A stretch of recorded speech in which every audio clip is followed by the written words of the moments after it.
Good afternoon, everybody. We are reconvening today's performance oversight hearing with the Committee on Judiciary and Public Safety with the Office of the Attorney General.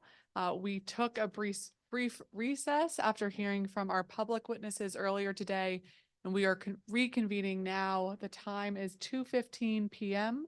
on Wednesday, February 28th, and we have been joined by our Attorney General, Brian Schwab. Welcome. Attorney General, as you know, it is the tradition of this committee to swear in all government witnesses who appear before it. So if I can ask you to turn your microphone on and raise your right hand. Do you swear or affirm under penalty of law that the testimony you're about to provide before the Council of the District of Columbia and this committee is the truth, the whole truth, and nothing but the truth? I do. Great, thank you so much. Attorney General, do you have anyone else from your team who will be testifying today? Well, with your permission, depending on how the questions go, I've got a team of folks here who know a lot more of specifics than I could ever hope to know. And depending on what you'd like to hear from us, there may be others who will answer specific questions. We'll kind of see how it goes. Understood. It is usually our tradition to swear in all folks who may be answering questions. I see we have a bit of a full house today. And so maybe we'll just do that once now at the beginning so that we don't have to redo it if that's all right with you. So if anyone who may be answering questions directly on the record could stand and raise your right hand and we'll do a group swearing in.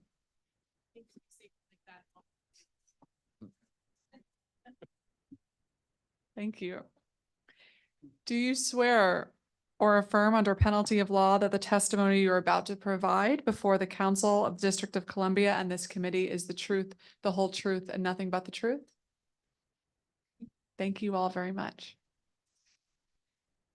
I'd like to recognize we have also been joined by my Ward 3 colleague, Councilmember Matt Fruman. And Councilmember Fruman, if you have an opening statement you'd like to make, I can turn to you next. Thank you very much. I don't need to make an opening statement. Great. All right. Well, with that, welcome Attorney General Schwab, and I'd like to invite you to make any opening statement that you may have. Well, thank you. Good afternoon, Chairwoman Pinto, Councilmember Fruman, district residents who are watching. Thank you for the opportunity to testify today. It is my honor and privilege to serve as the District of Columbia's independent elected Attorney General. I'm delighted to talk with you about the important work our office continues to do on behalf of the district and its residents.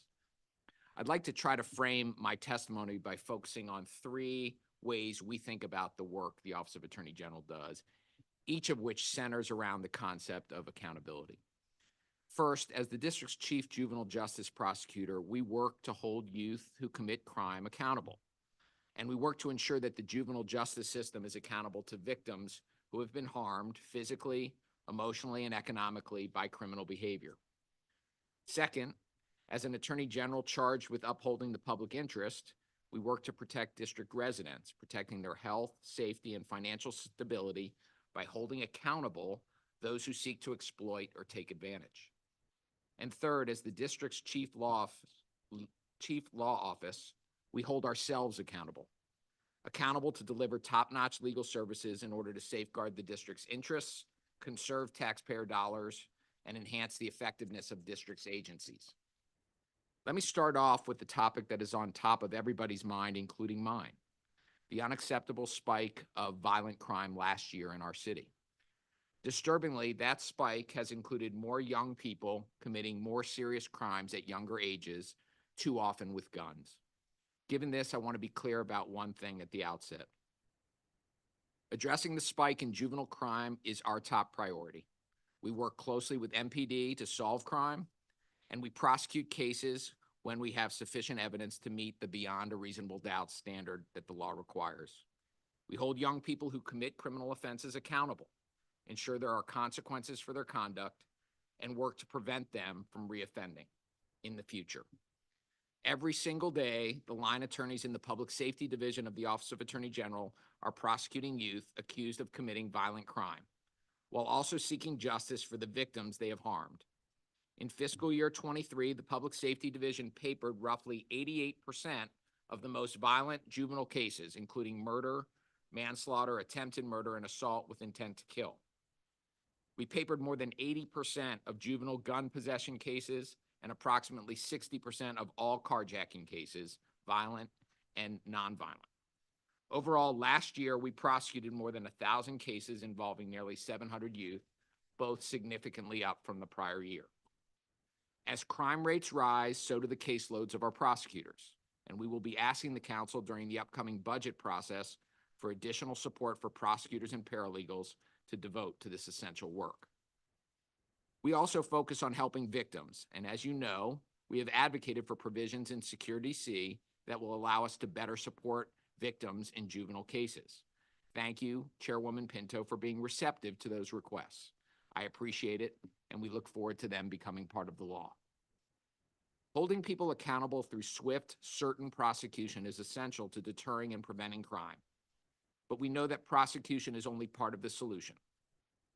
Our government has an obligation, both to the youth prosecuted by my office and to all residents in the district, to holistically and wherever possible proactively support young people and their families to prevent them from committing crime in the first place. After my first year in office, I have grown increasingly concerned about the adequacy of the efforts the district is making in positive interventions and in the efficacy of the district's safety net to catch kids when they are struggling. In numerous community meetings and conversations with residents, I have repeatedly heard parents lament that they are crying out to their government for help before their children become system involved, and their cries go unanswered. We hear too frequently about the rehabilitation services that we rely on other agencies to provide post-prosecution and post-commitment being anemic and ineffective. Accountability without support is a model we know has failed in the past and will fail us in the future. We must hold youth accountable for the crimes they commit, and we must hold the district agencies accountable for the prevention and rehabilitative services that are owed to young people and their families under district law. OAG's public safety mission extends beyond our prosecutors and our public safety division. We know that crime is often fueled by poverty, lack of opportunity, housing instability, economic exploitation, environmental spoliation, mental and behavioral health challenges, substance use disorders, and discrimination. By addressing those issues, our office is striving to improve the long-term public safety of the district. By way of example, our Child Support Services Division works to ensure that children have financial security, collecting and distributing more than $48 million in child support payments in fiscal year 23. Our Family Services Division intervenes for children experiencing abuse or neglect, and last year helped transition nearly 170 kids from foster care to permanent homes. Our Public Advocacy Division secured a $57 million settlement from PEPCO, the largest environmental settlement in DC history, as part of a comprehensive effort to clean up the Anacostia River, whose polluted waters for generations have had a disproportionate impact on residents in Wards 7 and 8. That cleanup work will continue. We successfully resolved a number of opioid-related lawsuits that will generate tens of millions of dollars of settlement funds that can be used for treatment, prevention, and harm reduction. And we are working along with the other members of the Opioid Abatement Advisory Commission to ensure that those funds are used appropriately. We enforce minimum wage and overtime laws, and we hold employers who seek to misclassify their employees as independent contractors accountable to ensure that district residents can make a living wage and that lawfully operated businesses that play by the rules play on a level playing field. We resolved a number of cases that collectively secured millions of dollars in restitution for workers and civil penalties for the district last year. We brought cases against predatory lenders who charge usurious interest rates to cheat DC families. Our housing advocates investigated more than 200 nuisance complaints involving both homes and businesses. And we obtained a $10 million settlement, the largest civil penalty in a housing discrimination case in U.S. history, against a real estate firm who discriminated against Section 8 voucher holders, which is a source of income discrimination. This is just a snapshot of the affirmative civil advocacy work that OAG is doing, all of which also addresses root causes of crime. We are protecting children, putting money back in people's pockets, and holding accountable those who would put profits over people. In addition to the public safety and public advocacy priorities of my office, OAG also provides unparalleled legal services to the district. Our Civil Litigation Division, in defending the district in roughly 750 cases with an approximately 98% win rate, saved the district nearly $330 million in potential liability last year, safeguarding the district's budget and taxpayer funds. Our Commercial Division handled more than $2.4 billion in contracts from district agencies, defended 639 tax assessment cases, and provided expert advice on the most complex and significant business and development opportunities the district is currently confronting. Our Legal Counsel Division provided legal sufficiency review for approximately 700 bills and rulemakings and fielded more than 120 confidential requests for legal advice. Our Solicitor General's office successfully handled hundreds of appeals on behalf of district agencies, securing victories at the D.C. Court of Appeals that positioned the district to recover up to $7 million in unpaid taxes in 2 real estate cases, and establishing case law that will increase the district's ability to recover taxes more swiftly in future cases. The Solicitor General's office also worked with our Civil Litigation Division to defend the district's reasonable gun laws against ever-increasing Second Amendment challenges, another way our work integrates across divisions into our public safety mission. And our Support Services Division provided critical support services for our litigation on behalf of the district, including serving summonses, subpoenas, and stay-away orders, and locating witnesses to support our criminal and civil cases. In total, OAG last year provided more than $600 million in savings and benefits, more than 4 times our annual budget. We continue to generate an excellent rate of return for the district and its residents. The daily work of OAG is varied, complex, and impactful, and most of it is done without fanfare or publicity. District residents, district employees, and district agencies have a world-class law firm protecting their interests, their rights, and their tax dollars. I'm very proud of and grateful for the talented, hardworking, mission-driven professionals who I am lucky enough to work with at the Office of Attorney General. We have provided the committee with extensive written materials in response to your questionnaire. I want to publicly express my gratitude for the Herculean efforts of my extraordinary team, many of whom are in the room today, in pulling those materials together in response to your questions.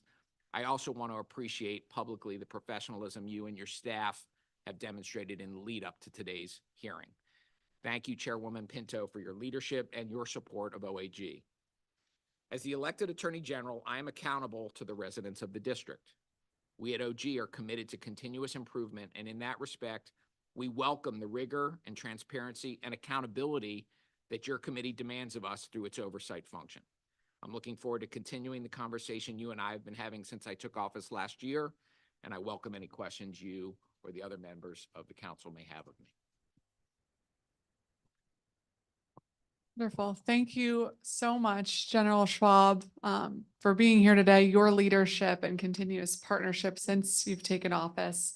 And I want to thank all of the members of your team, those who are here today and those who aren't here today, I'm sure many watching, for all of the hard work that you all do throughout the year. As was evident from our public witnesses today, we heard just a slice of the topics and important work of the many divisions that you oversee, but it was a really powerful demonstration of how broad the breadth of work is that OAG is dealing with on behalf of district residents. Not all of it makes the news. And so it was great to hear that support pretty unanimously from the public today. So for members joining us, we're going to do 10-minute rounds, and our current order will start with myself, then Councilmember Fruman, and then Councilmember Henderson. So, General, I appreciated your comments in your testimony about the other supports that our government has to improve on when it comes to prevention, when it comes to wraparound supports, following a prosecution, and I completely agree with that. We have a lot of improvement to go. But what is your role or your view as our local prosecutor on waiting for those improvements to come as we keep fighting for them? What is your perspective on the role of prosecution in our city now when it comes to violent crime? My view is that as prosecutor's office, and as you know, the prosecution jurisdiction of the Office of Attorney General is part of a bifurcated system in our city. The U.S. Attorney's Office, appointed by the president, has responsibility for adult crime, and the vast majority of crime in our city by MPD reported data is being committed by adults, not by young people. Prosecutors in my office have a role to play, just like the prosecutors in the U.S. Attorney's Office to play. And I think prosecution plays an important role in public safety. Policing and prosecution together are essential. As I have said, the amount of cases that we are seeing, the seriousness of the cases we are seeing, has resulted in a larger number of cases being papered and prosecuted by our office. So the workload is increasing. I see it firsthand how hard the line attorneys in the office are working in terms of taking on tough cases. We're very fortunate to have a public defender service and criminal defense bar that is extraordinarily talented, and they put us, as they should and as our Constitution demands, to our paces when we take cases into court and try them. As I've told you and as I've told the public, when we have sufficient evidence to meet our burden of proof, our lawyers are taking cases in and trying them or resolving them. We're not shying away from hard cases. And that's because we know prosecution does play an important role in the public safety ecosystem. We support MPD because we believe that our partnership with MPD is essential in terms of being able to make good cases. Part of that is the 24/7 hour hotline we have with MPD to make sure that the officers at MPD know that there are prosecutors in my office available in real time to help make judgment calls about collecting evidence and assessing the strength of cases. This means that we're making fewer arrests of cases that aren't going to get papered, and the cases that result in arrests are stronger from the get-go. All of that is important because, as I said in my opening testimony, the swiftness and certainty with which arrests and prosecutions and results occur, not long prison sentences, not the length of a prison sentence, has been proven time and time again through data over a long period of time to be what drives deterrence. So I believe policing and prosecution is essential to what we're doing. My point, though, is that we also have to think about prevention. We also have to think about the other parts of our system that are going to keep us safer in the long run. By definition, prosecution and policing is reactive, and it has a deterrent effect when done well. But there's a lot of other work that needs to get done that too often gets pushed into the criminal justice system and ought to be properly focused on in other systems. Mm-hmm. Okay, thank you for that context.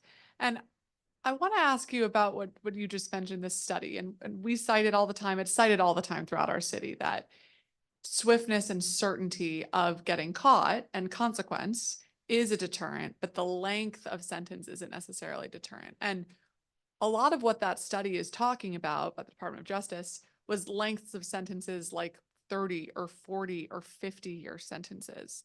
And so where do you think the balance is on what that means of swiftness and certainty of consequence and getting caught between such a lengthy sentence? Because it can't just be getting caught with no consequence. And I think sometimes that balance is lost in the argument when people cite the headline of that study. It's a fair question. I think when we're talking about the juvenile system in particular, and it's important, not everybody recognizes that every juvenile delinquency matter that results in a commitment and a conviction in the juvenile system runs the exposure of being held in the DYRS commitment process for juvenile life, which is up until a young person is 21. So the length of sentences in the juvenile system is, in a sense, uniform, and then always dependent on what a judge does at the process of commitment and deciding how long a young person may be committed to DYRS. And then that young person is entrusted to the DYRS custody for that period of commitment. So it's a little bit different in the adult system when we talk about very, very lengthy potential sentences. But even in the juvenile system, given that the law, the Supreme Court, the Constitution recognizes a difference between young people, younger than 18, and adults for a variety of reasons, it is not the length of a threat of a punishment that's driving behavior. We know that young people are not deterred from doing things they shouldn't do by thinking through, I may get X number of years if I do something and Y number of years if I do something else. It's the impulsivity. It's oftentimes the lack of an appreciation for consequences that we see often driving very bad and sometimes dangerous decisions for young people. And we believe that when young people know they're going to be held accountable, that there are going to be consequences, that's what's going to change behavior, not a consequence of how many years I might be committed to being in a system where I'm not enjoying all of my freedoms and liberties. So it sounds like what you're talking about is consequence that is distinct from a sentence, or do you just mean a lesser sentence? Because you said that they know that there's a consequence coming, but they're deterred when they know there's a consequence, but not deterred by length of a sentence. And so what does consequence look like? Consequences can mean a lot of things in the criminal justice system. It can mean a period of detention, of secured detention where they're locked up. And we shouldn't shy away from the fact that that's what's happening at YSC and New Beginnings. And, these are carceral settings for young people. And we know because, again, years and years of data demonstrate that that is not a costless proposition for the young people, their families, or for our city. It's sometimes necessary to keep us safe, to keep the community safe, and to keep young people on the right track, but it's not costless. Secured detention is one aspect of consequence. Probation and having to follow the rules surrounding a probation are consequences. Restrictions on what they can do and where they can be and what times they can be there are consequences for behavior. And if we're doing it right, we're tailoring the consequences to individuals based on their unique set of circumstances to try to change behavior. Because I believe when we're talking about accountability for juveniles, we're talking about accountability with an eye towards how do we change behavior? How do we make sure that they get back on track? Because regardless, given the juvenile system, they're coming back to community. They're going to be part of our community and part of our future. And we want to make sure that behavior has changed. That's how we make sure that we, in the long run, are safer. Thank you. So let's talk about some of the rates of prosecution for our young people. So in your pre-hearing responses, you noted that OAG's juvenile section papered about 88% of cases involving murder, manslaughter, and assault with intent to kill. So what are the papering rates for some of our other violent crimes like carjacking and robberies? The carjacking rate last year was 59%. And our violent crime, I believe, is included in the, I don't know that I have a robbery rate off the top of my head, but we can look at that. Okay. I'll get that at a break if we And have that. what is included in that papering rate? Does that include cases that get deferred or diverted? I'm not sure what you mean by deferred. The diversion rates are included in our prosecution rates so that if a case comes in and we divert the case to the ACE program, for example, that would be included in our prosecution numbers. We do not divert violent crime. We do not divert carjacking cases. So on the more violent side of the equation, those are not going to be included in diversion.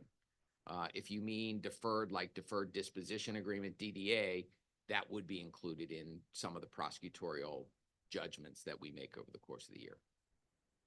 Okay, so both deferred disposition agreements and diversion program referrals are included in that total number. Correct. Okay, but no violent crime cases are diverted? Our practice is not to divert violent crime cases. Okay, so what is then the overall papering rate for cases that OAG Overall pursues? papering rate last year went from 46% to 53%, with the overall number of matters increasing from 1,692 to over 2,000. Wow. So we prosecuted a larger percentage of a larger number of cases. Okay, and of that 53%, how many were diverted? How many were deferred disposition agreements, and how many went to court? I'm going to have to get you that specific breakdown. If it's not in the specific answers to the questions you gave, we can get that for you. Okay. I don't want to guess at that number. Okay, I appreciate that. I think that would be helpful as we continue to work together on a deep dive into all of these different programs and looking at the efficacy and outcome of each.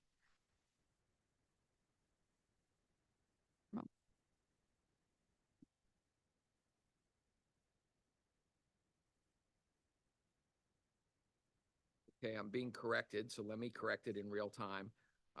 The cases that are diverted are not considered papered cases. So those would be outside of the total number of cases that are being papered and prosecuted. Got it. Okay. And the cases that are deferred are considered for Yes. deferred disposition agreements? Yes.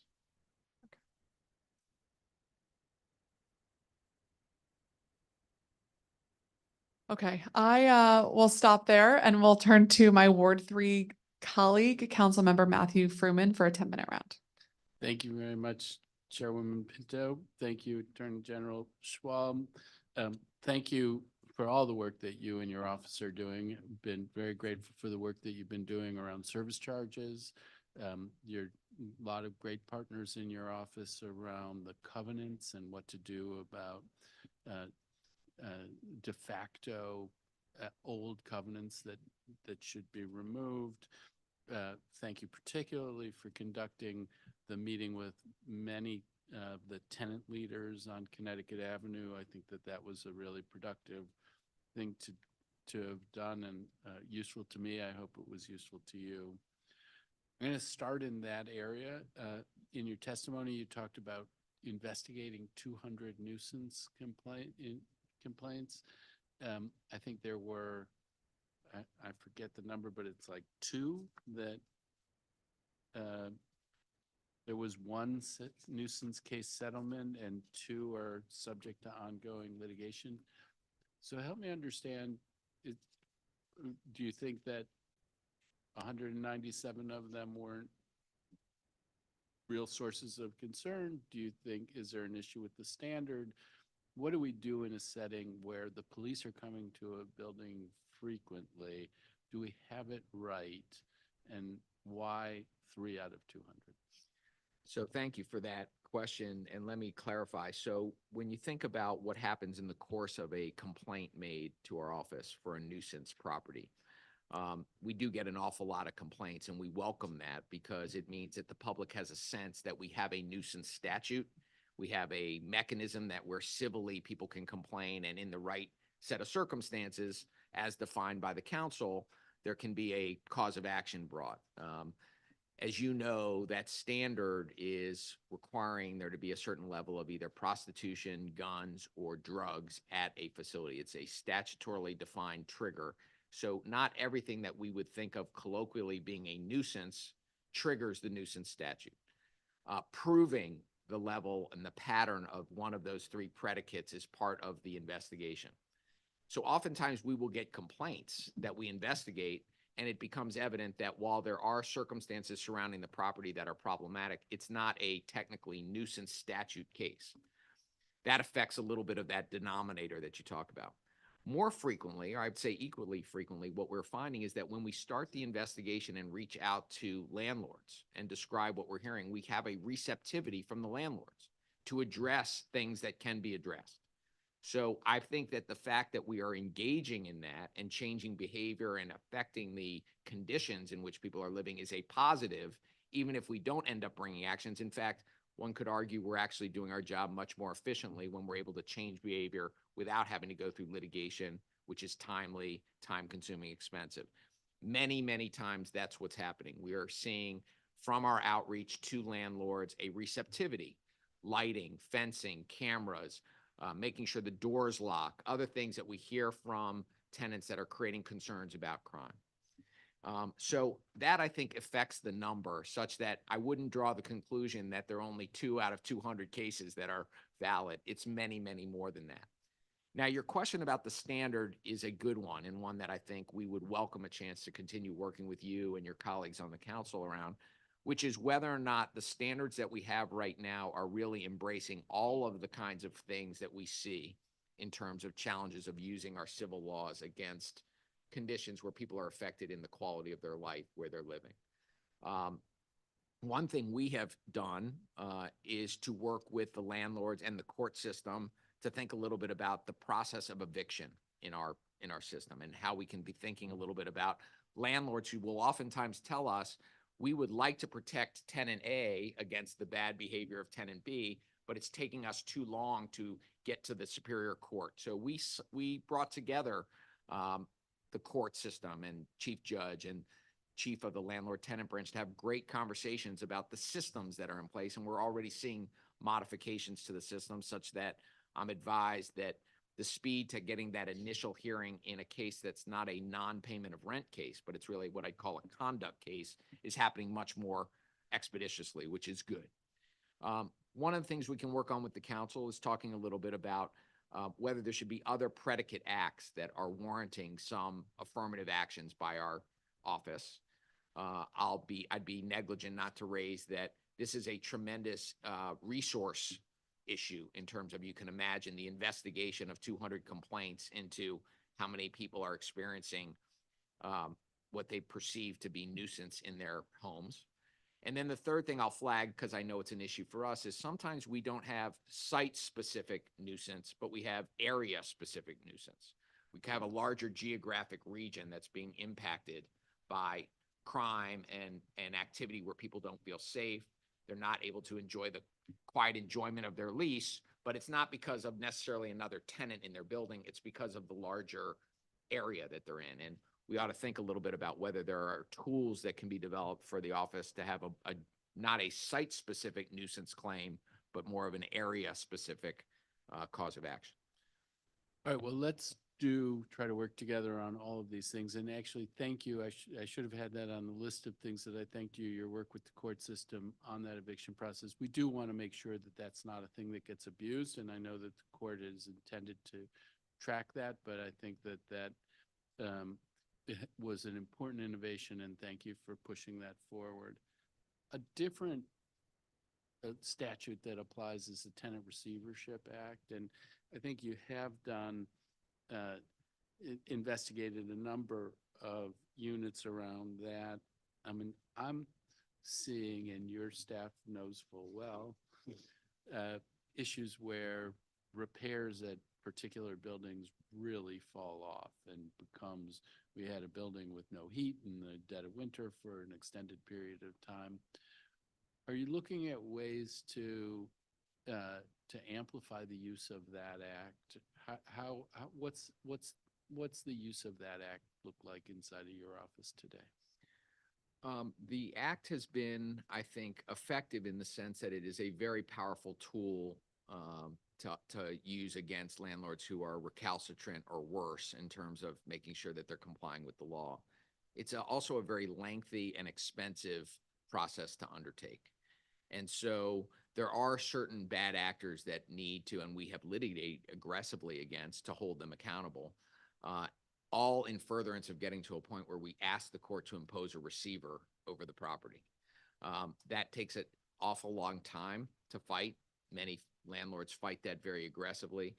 We have then had situations where once that occurs, we now have a receiver responsible for making decisions for the property. And the question is, where's the money coming from to make sure the receiver has the money available to do the work? With the council's help, we established through legislation a tenant receivership fund that we are able to fund with some of the penalty money that we collect in our housing cases. But I can tell you it was a $750,000 number that the council gave us. We funded it with the monies that we were bringing in. And in 2 or 3 receivership cases, it's been exhausted. So our capacity to have the money available for a receiver to do the work that we would ideally want a receiver to do is also a constraint that we need to think through about how we expand that work. Ideally, we're not having to go to the mat all the way to getting a receiver appointed for a landlord before that landlord starts to bring their building into compliance. But I think it's important that we have that tool available for those handful of landlords that no matter how much pressure, cajoling, negotiation you try, they are just totally adamant and refusing to do what the law requires, in which case we do need to be maximally aggressive. So I've referenced nuisance and this tenant receivership. Are there other tools that you wish you had in this space that you could compel action more quickly from landlords in settings like this? Because it's a giant challenge and we see a lot of foot dragging. But are there other things that you think we should be looking at that could provide you more It's a leverage? generous question, and I don't want to limit myself to the imagination that I have at the moment. But one thing that does sort of come to mind is I think it would be worthy a look at the housing code, the existing regulatory and administrative requirements that exist, and making sure that our administrative tools, the Department of Buildings, some of the administrative processes that we have in our city could be more robust, better funded, more aggressive in terms of holding responsible landlords in real time. The Office of Attorney General carries a big stick, and we can change behavior with big impact cases. But lots of times these are smaller matters on the ground that could be addressed much more swiftly through an administrative process that is more aggressive, more effective. And it may need a revision of some of the requirements of the building code to actually say, this is what's legally required, and now our regulatory system is going to hold landlords to those administrative requirements. All right, well, I've run out of time, so thank you very much. Thank you, Councilmember Fruman. I'm now going to turn to my at-large colleague, Councilmember Christina Henderson, who's also a member of this committee, for a 10-minute round. Thank you, Chair Pinto. Good afternoon, Mr. Attorney General. Good afternoon. Apologies for popping in and out. Lots of hearings going on today and doing my best to hit everybody. I want to start and sort of talking about an issue that obviously the community has been talking a lot about, which is around youth violence. But would like to start to sort of provide a little foundation so we're kind of all operating from the same set of facts or context, if you will. Could you describe some of the factors by which would demarcate between whether or not the OAG has jurisdiction over a particular juvenile crime versus your office? The Office of Attorney General, my office versus the U.S. Attorney's Office? Yes. Yes. So generally speaking, the line is at 18. Okay. Younger than 18 falls within the definition of a juvenile. And so kids who are younger than 18, if they commit criminal acts, are going to be, for the most part, within the jurisdiction of my office. Okay, so you're not dealing with anyone 18 to 24 for the most part. The emerging adult is, in my view, and as the father of 3 daughters, still some sense young person, but no, emerging adults 18 to 24 in our system are adults for the criminal justice system. Okay. In looking at the information that your office sent over in terms of the pre-hearing responses, I think one of the things that's very alarming is that the 12-month recidivism rate is actually, I would consider quite high, about 40% of those who are prosecuted from the OAG are often reoffend within a year. According to your own data, the highest recidivism rates is around property crimes, correct? Let me see if I can find the chart and follow along with you. Okay.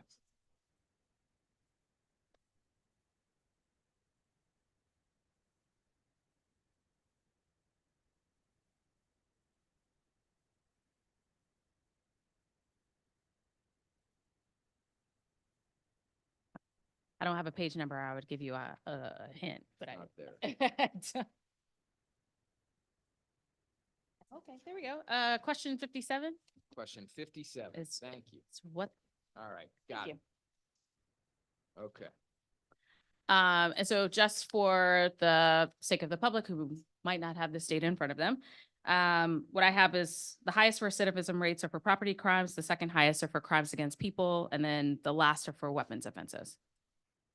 Okay, and you're looking at The chart, the recidivism on matters that have been prosecuted as opposed to new matter recidivism? correct? Yes. Correct. Yes. Yep.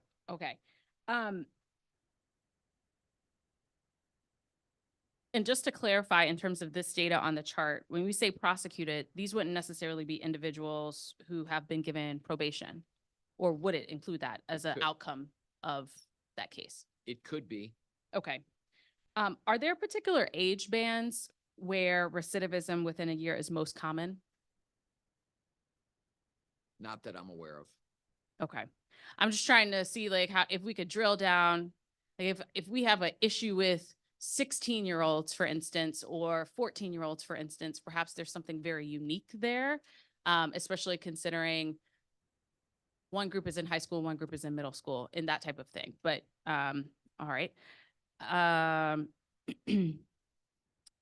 the chart that you provided in terms of the categories were pretty broad when you say like crimes against persons. Could you be a bit more specific in terms of what type of offenses we're talking about in these? Sure. A crime against a person could be an assault, a robbery, where you have a victim who is either hurt or threatened with physical harm, Okay. as opposed to a property crime, a theft, shoplifting, stealing of a bike or a car might be considered a property crime. Carjacking would be a crime against a person. Okay. That's a big distinction between a theft of a car and a carjacking. Overall, how comfortable are you with the recidivism rate that we're seeing? So I'm not comfortable when anybody recidivates. I'm not comfortable with any crime occurring. I've stated and firmly believe that everybody in the District of Columbia deserves to feel safe. And we can't, any of us as public officials can't be happy or content with any recidivism.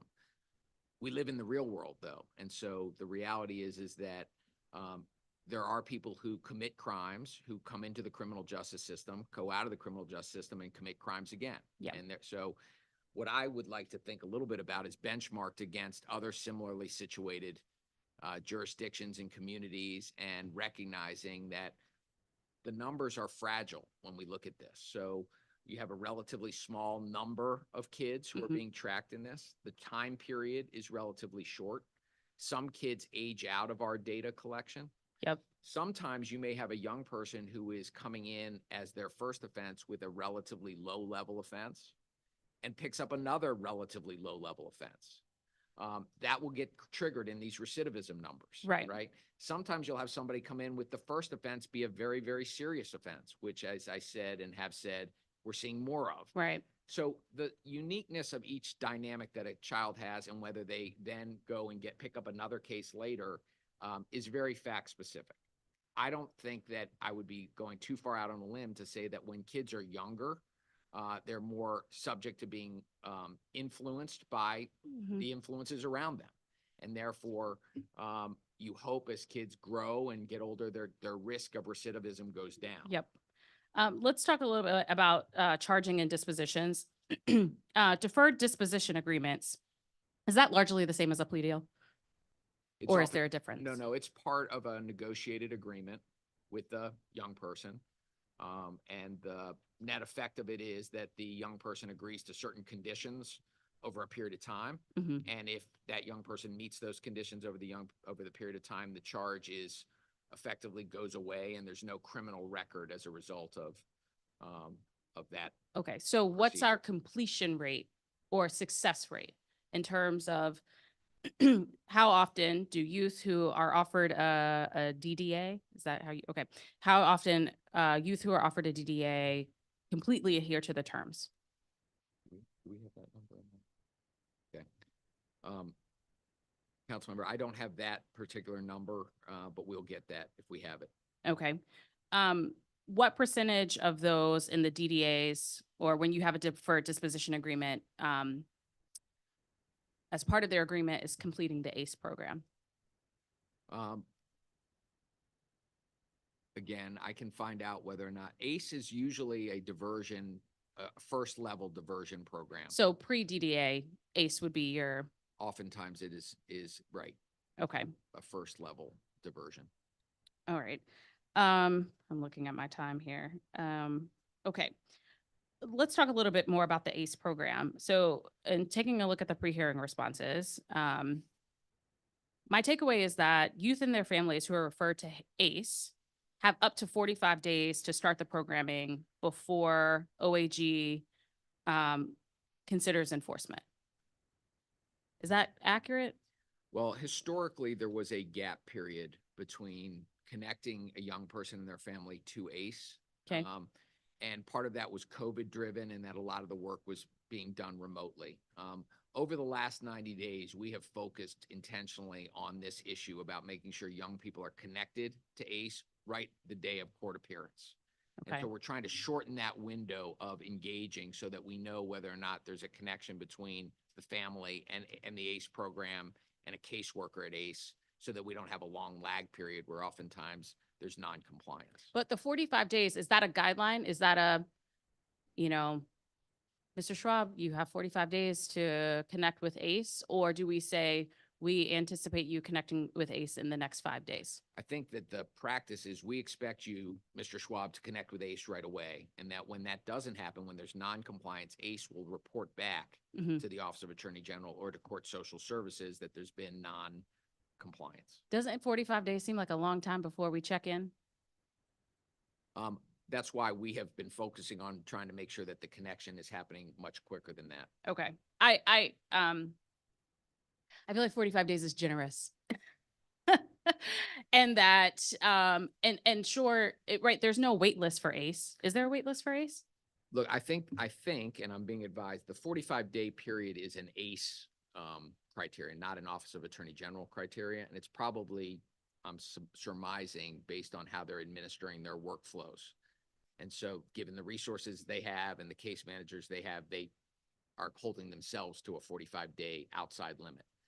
But I don't know that they expect all cases to go 45 days. And as I've said, in both our truancy and our delinquency cases more recently, within the last 90 or 120 days, we've been focusing on this gap and trying to eliminate the gap by making sure there's a connection on day one. Okay. Is it possible that in the tracking that you're doing, even for the last 90 days, but what happens for the next 90 days, that you can report back to the committee in terms of the average time? I think that shrinking that connection time is important. And I feel like that's an indicator of the system's success in terms of not just making adjudication and then not following up until something else happens. I agree with you. And the answer is yes. Okay, great. Just to kind of flag a little bit of how we think about this, we think about the diversion to ACE as being keeping a young person out of the criminal justice system. And so one policy question to talk about is what role the prosecutor's office, the Office of Attorney General, should play in monitoring that. We have a system in place where once we hand off to ACE, we know that ACE can come back to us and say, we have a problem, there's non-compliance, there's no show, can you go back to court now and help us?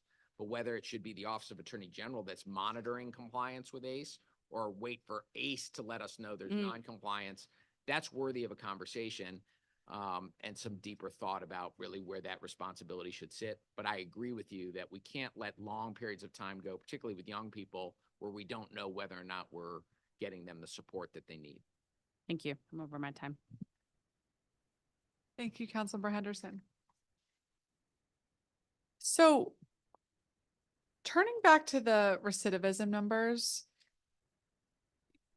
you highlight in your pre-hearing responses that the cases that were diverted have a 25% chance of recidivation in the 12-month period, but those that are prosecuted have a 45% chance of recidivation. So can you talk about that discrepancy a little bit? Because at first instance, it looks like diversion leads to better outcomes, but can you share a little bit more context about the types of cases that are likely to be diverted and the types of cases that are likely to be prosecuted, which may be bearing into a more likelihood of repeat offense for violent cases? Sure. So, by definition, the diversion cases are going to be less serious, non-violent, or much lower level criminal acts than are going to be papered and prosecuted. And so I think that's probably the biggest reason you see a difference in the diversion recidivism number from the prosecution recidivism number. Sometimes the young people who are being prosecuted are deeper into the criminal justice system, into our criminal justice system for young people. And therefore, we shouldn't be surprised that they're more likely to commit additional crime, get arrested for additional crime than somebody who's picked up maybe with a lower level offense for their first offense. Okay, thank you. So going back to the papering rates for large category of cases for all of the delinquency matters involving violent crimes, in your pre-hearing responses, you said OAG handled 742 delinquency matters involving crimes of violence. And of those, 425 were petitioned and 317 were not petitioned. So without talking about the particularities of each case, can you give us some sense of the dynamics usually at play when a case is not papered? Sure. Start with the threshold as to whether or not we think there's enough admissible evidence to prove our case beyond a reasonable doubt. There can be lots of reasons why a case just doesn't have enough evidence to go forward. And there can be cases where police officers have enough to meet a probable cause standard, but we know it's not going to meet a reasonable doubt standard. And that happens just in the nature of the prosecutorial work. We have cases where, for a variety of reasons, the witnesses refuse to cooperate, or worse, sometimes our witnesses die or go out of the jurisdiction or are not available. So whereas we once had enough to go forward, we can't continue to go forward. Sometimes we have constitutional challenges with respect to the way in which the evidence was gathered. Sometimes we know that we're hamstrung with whatever forensic evidence we might have available to bring a case. And then I would say what's unique about the juvenile system, which is a little bit of a difference in our adult system, is that, as we talked about at the beginning, because each criminal offense or delinquency offense for a young person carries the risk of juvenile life, you could have, for example, a young person who has been arrested for 5 or 6 different crimes. The important thing would be, in terms of a commitment, is to make sure there's a commitment on at least one of those, so he's committed or she's committed to DYRS, so that we can start to get them held accountable. So we may decide we're very strong on cases 1 and 2, rather than also trying to bring 3, 4, and 5. We may no paper 3, 4, and 5 and go forward on 1 and 2. It doesn't mean that the young person's not being held accountable or being prosecuted. It just means that the denominator of cases does not require us to prosecute all of them, and that's how you get to a percentage of prosecution that I think for our violent crimes somewhere around the 50, 55% number. Thank you so much for that context. So turning back to our diversion programs, your office has highlighted the use of diversion for youth offenders, both for low-level offenses and for first-time offenses in particular. Critics have pointed out that alternatives to court experience are not always effective in holding people accountable. One of the things that I'm most worried about is utilization. And so we now know from CJCC's dashboard that only 52% of youth referred to ACE diversion started the program. So what happens when a youth does not show up? What is the next step? I know you talked to my colleague about referral or notice being made to your office, but what's the next step? How do we follow up with kids who are referred to a diversion program and almost half of them aren't, or over half of them are not coming? So what we have in our protocol is for ACE to let our office know and to be in better contact with our office now about whether or not they're being unsuccessful in getting a young person and their family to engage with their services. And if the stick of reinitiating a prosecution is what's necessary to either get them engaged or to take them out of diversion and bring them into a more traditional prosecution, we have that ability to do that. And so that's one pathway.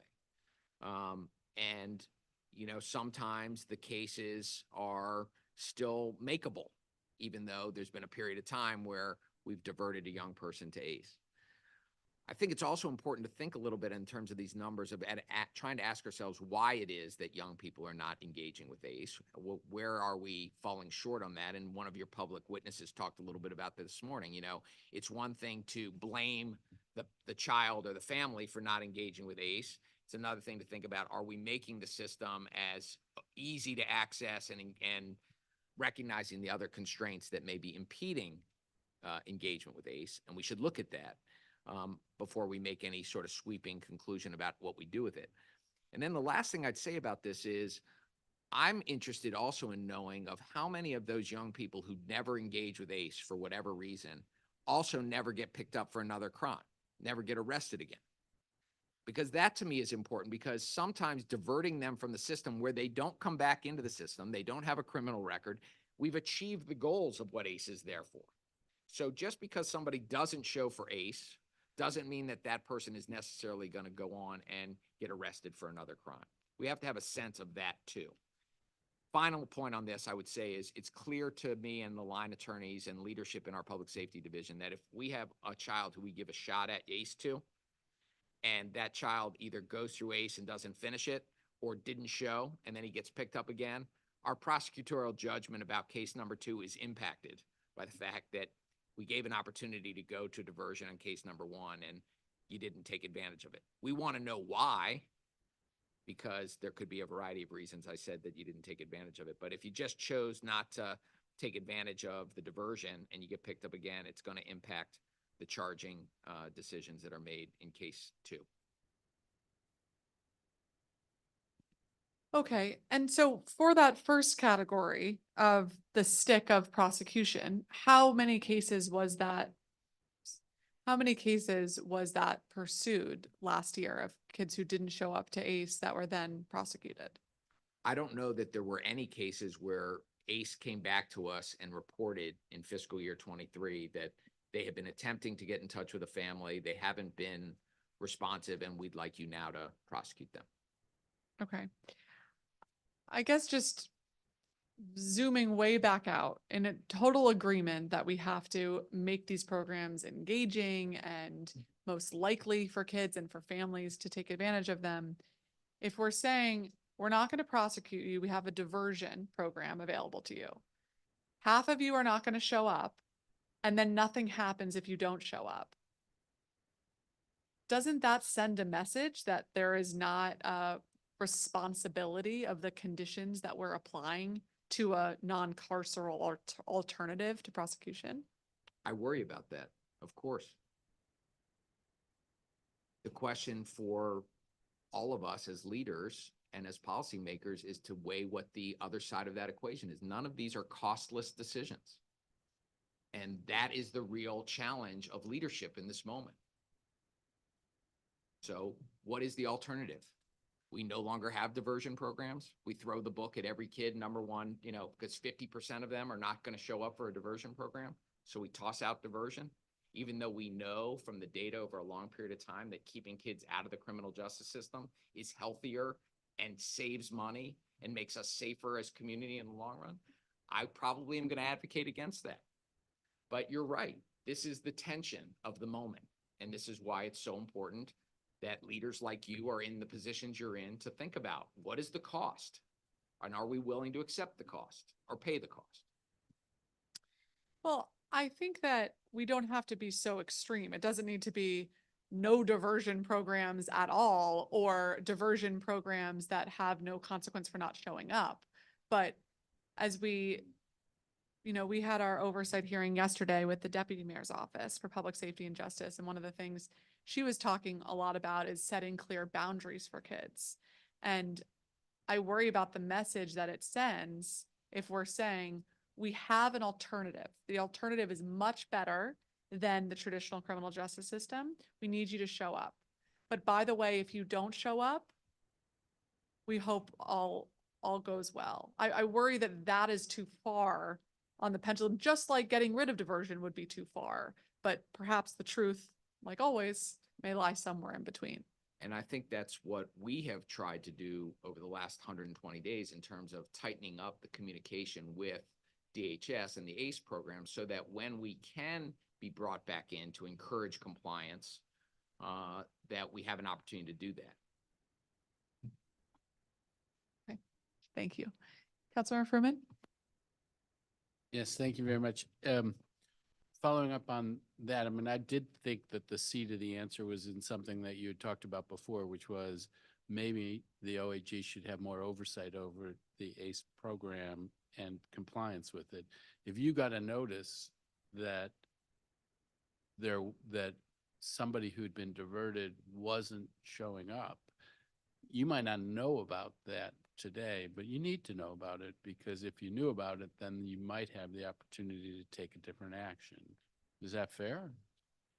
That is fair in terms of communication between the programs, and obviously the Office of Attorney General and prosecutors can't act on information we don't have. So, of course, but the deeper, I think, tougher question, council member, is whether when we divert kids, we want to truly divert them out of the criminal justice system, meaning they're not being monitored and they're not like, it's not like probation where if they trip up, they get hauled back in. It's a different path.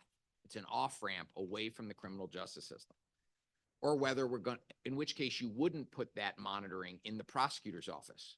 You would give it to where it is right now, to the ACE program to follow on with the kids, give them and their families the resources they need, cajole them into engagement in whatever ways you would do it without the criminal justice system being the driver of that.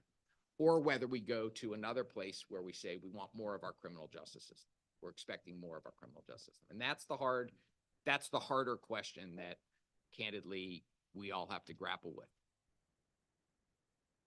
Okay, well, that was not where I was going to go with my question, so I'll go back to my topic. I have a feeling you'll hear more about that. And back in the tenant space, so, one species of issues that I hear about and you hear about is where a landlord's not attentive to security. And that can create, I think, one of the early cases in the 60s was about this, where I don't know if it was the Attorney General or what office it was. There was the office was able to compel creation of security measures. I think you guys, your office back in 2022 had a case like that where you got a landlord over on 14th Street to put security guards in place. What are the tools that you have to ensure that landlords are providing security to their tenants? And are there things we should be doing to strengthen those tools for you? So we take those cases seriously and act on them aggressively where the facts bear them out. One tool that has been effective for us is using our consumer protection statute to use the theory that you're representing to prospective tenants that you're going to provide a safe place that is secure and has security mechanisms in place. And when you don't deliver what you've promised, it's a violation of the consumer protection law. So oftentimes our conditions cases involving security shortcomings involve a claim not only under the housing code, not only with respect to providing habitable, safe places for people to live and protecting the right of quiet enjoyment that any tenant has, but also a consumer protection theory that has been part of those claims that we've brought successfully. So that's interesting, and that takes me in a different direction than I expected to go. But one of the things that we see is buildings that are advertised as no smoking, and then smoking becomes prevalent, and health effects, all different kinds of things. But that they're advertised as no smoking. The leases say no smoking. Is that a place that it's worth exploring using a consumer protection vehicle to create enforcement or some relief for those tenants who rented an apartment on the idea that it was no smoking building, and it turns out not to be? I think it is. Let's pick up that conversation going forward. I don't know if you've tracked all the conversations about rent reasonableness. And, one of the things about rent reasonableness is there's the expectation that a landlord will charge the same rent to a assisted tenant as they would to an unassisted tenant. And do you monitor that? Are there any tools that you have to enforce that, where there's evidence that one tenant is being charged a significantly different amount than another tenant for a similar unit? So the short answer is we don't monitor that on a property by property basis. But the issue itself is one that we're keenly aware of and focused on, and as it comes up in different contexts, particularly as it's come up in the housing authority context. So we're keen to the issue, and we have, without being at liberty to talk about investigations and other things that we're doing, that's an issue we are aware of. So we need information to be provided to us, or we'd have to go out and get the information through some of the investigatory tools we have. But it's not something as a matter of course that we are monitoring. And have you explored, thank you for that.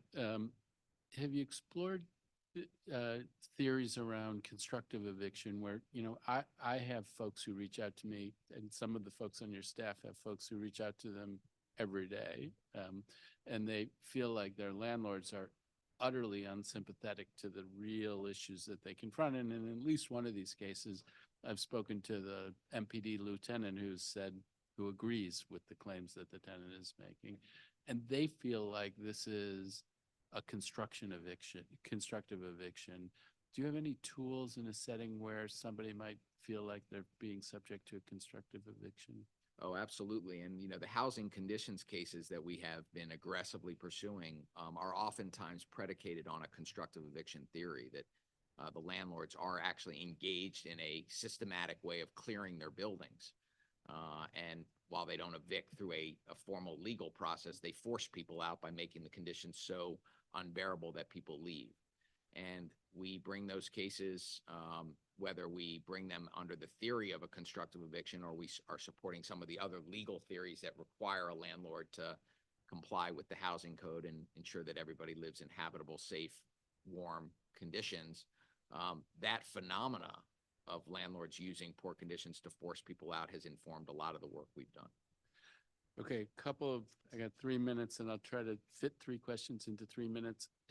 You recently brought a case about the use of a website in order to keep rents elevated, and I wonder, as I track it, and I don't know what the status of that case is. I believe it was at the complaint stage at the point that it was in the press.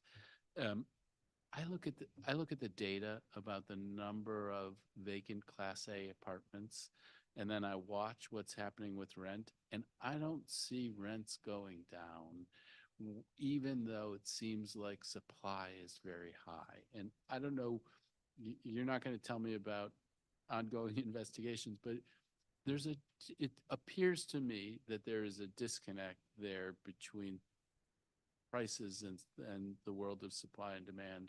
Are you looking at that? Do you see the same thing that I'm seeing? Well, I think what it highlights, council member, is that we are aggressively using our antitrust statute in the District of Columbia. I mean, what you're talking about is there's something wrong with the way a free market should be working. If there's a bunch of supply of housing and no reduction in pricing, and it suggests that there may be an issue with whether a free market is operating the way it should. And that is a concern for the antitrust laws, which is why it's so important to have a incredibly talented group of professionals in our office who are experts in antitrust law. All right, I'm going to rush so that I can squeeze it in, and I'll Speed go round. back to a different hearing. So, often there's talk about that we need a new jail, and for adults here in the city. And I toured New Beginnings and YSC, and when I toured YSC recently, it was full. And while I was there was talk about 5 more kids were on their way. And so we're busting at the seams. I believe that's the case. 40% recidivism, but you put kids in really, not good conditions, and then when they come out, the recidivism rate is higher. Are you thinking about a need for more capacity to serve incarcerated juveniles? I mean, when I went out to New Beginnings, there's a ton of land out there. There's things you could do. Where are we in terms of having the appropriate facilities in place to serve our kids, including once they're incarcerated? So the issue of capacity to take care of our young people when we do commit them is what I alluded to in my opening statement as one of the concerns I have about where we're going as a city. And as I responded to Chairwoman Pinto, none of these are costless decisions that our city has to make. I'm very concerned that we don't have enough, residential psychiatric treatment facilities for kids. We don't have enough ability for young people to get the drug treatment that they need in real time. And I am concerned about the capacity to safely take care of kids when we put them into custody. So, yes, I think about it all the time. I also, again, raised the question that we have to have a real conversation about this is at what cost are we willing to, simply lean on the criminal justice system to stand up on the mountaintop and preach we need to lock more people up when we don't have the ability to safely take care of people is not responsible. We have to understand that there are challenges in where we're going as a city. And do we want to spend the money? Do we want to make it easier to lock people up when we have had a history in our city of over-incarceration? We have an over-incarceration problem in our city and in our country, but we're not safer than other countries. Let's have that conversation in a real honest way about what we're doing. That's what leadership is about. And that's what worries me, is that we don't think about what are we going to do with these young people if we throw more people into a secure detention without there being enough space or enough qualified people working on the staffs to take care of people. What happens when we don't have the shelter homes? We had an emergency procurement passed so that we could have more shelter beds available. And this is before we get to the total absence of the type of supply for therapeutic treatment, psychiatric treatment, trauma treatment, mental health treatment that we know we need, not just for children, for our entire community. Okay, so thank you very much for that. I'm gonna end. The last thing I'll ask, and not as a question, is that you use all of the creativity of all of the great lawyers there at the Office of the Attorney General to come up with whatever creative ways you can to keep guns off our street. It's very tricky. It's going to take an enormous amount of creativity, but any ideas you can come up with that we can make a dent on that, I would love to see. Absolutely. Thank you. Thank you so much, Councilmember Fruman. And agreed. Councilmember Henderson. Thank you. Mr. Attorney General, I want to sort of pick up where you kind of left off there. I agree with you in terms of us needing to make sure that whether it be YSC, New Beginnings, even DOC, needing to have facilities, but staff and programming in place to really do the rehabilitation piece that we talk about. So I go to the hearing for DYRS and I went to the hearing for DOC. They are having some real staffing challenges there. That being said, on the other side, to the exchange you had with Councilmember Pinto in the last round, I think there is a very real fear that whether it be with youth, whether it be with traffic enforcement, whether it be with anything, that there are no consequences for breaking the law in the District of Columbia unless you kill someone, which I think is we don't want to get that far. Even when we think of sort of the ACE program, right? Like, okay, we're going to divert you. 52% of you don't show up. This feeling of if I don't show up, nothing's going to happen to me anyway, right? And I think that even in the conversations I have with some folks in community, what they'll say is some of these kids have never been put on punishment and it shows.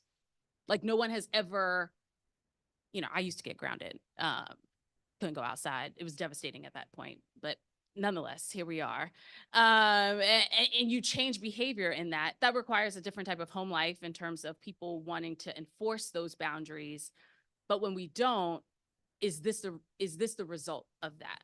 And how bad does it get before we start to put the boundaries back? I don't want to swing the pendulum all the way back, but I feel like it's not just on you. The whole system needs to do better. And I'm getting to a question, which is around ACE in particular. I don't know the history of how the Department of Human Services got that program. Should they continue to have that program? I think that ACE is doing a good job with the kids and families. The ones who show up. Understood. So now so what ACE is doing, once the kids show up and the parents engage, is positive. I understand that to be positive. If you look at the rates of recidivism of folks who participate, they're good. And so I'm not of the view that you toss that out. Can it be better? Can it be improved? Of course, all of us can do better. I agree with you that I think there need to be, the laws matter to me. Laws matter to me. And when nobody thinks they matter, we get really away from a rule of law democracy, right, which for so many reasons is challenged, particularly in this moment. So you're not going to get an argument from me about there being an acceptance that when you break the rules, there are consequences. We know that. The question we have to wrestle with is what should the consequences be and at what cost? Right. Okay. Let's talk about truancy a little bit. So district students age 14 through 17 who accumulate 15 cumulative days absence, refer to court social services and the OAG. Has the OAG ever prosecuted a student for truancy? So historically, the answer is yes. Okay. Around the 2018 time period, our city came together around the Juvenile Justice Advisory Group. That was a cross-section of leaders in our city, mayor appointed, council participation, folks from the Office of Attorney General, stakeholders in the community, and developed what our city's policy should be with respect to that age group, older than 13, with chronic absenteeism or truancy, and the decision was to not criminalize that behavior. So certainly since that time, it has not been the policy of the Office of Attorney General to treat chronic absenteeism or truancy in a criminal way in terms of prosecuting what are considered, the PINS cases. Okay. So you can refer truant youth to DHS for the triage program. Are there any other diversion programs that you all refer students to around attendance issues? Well, we have our Attend program, and this is really what some of the generation of Attend was. We were working on. Sorry, let me separate that out. You're talking about the older kids, not the younger kids here. Correct. Yeah. The older ones. So right now, the cases are principally referred. The truancy cases are referred to ACE. ACE, not triage. Right. Or is triage different? Sorry. I don't know if does DHS call their ACE truancy program triage? No? Anybody want to? Just want to clarify. Let's get it clarified. If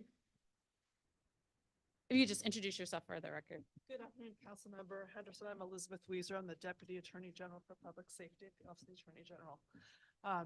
So we do not refer children to the triage program. We refer them to the ACE program for truancy issues. Okay. All right. So in terms of, I guess when ACE reports out in terms of the number of kids who, once they are referred there, if they show up, it could be either for some type of, crime, or it could be for truancy. That's correct. There are three pathways to ACE. One is that MPD refers directly. Okay. Those are the cases that the Office of the Attorney General doesn't see at all. Court Social Services doesn't see those kids either. Then there are the ones that OAG and Court Social Services both agree to refer. Those are usually children who are delinquency petition eligible. And then there are the truancy ones. Okay. Okay. So you're not gonna have this data in front of you because we got it from OSSI. So according to OSSI, in school year 22-23, there were about 7,700 students across the district who were eligible for court referral. About 50% of them were actually referred to court social services, and then 288 were referred to the OAG's office. 60 of the 288 were diverted to ACE.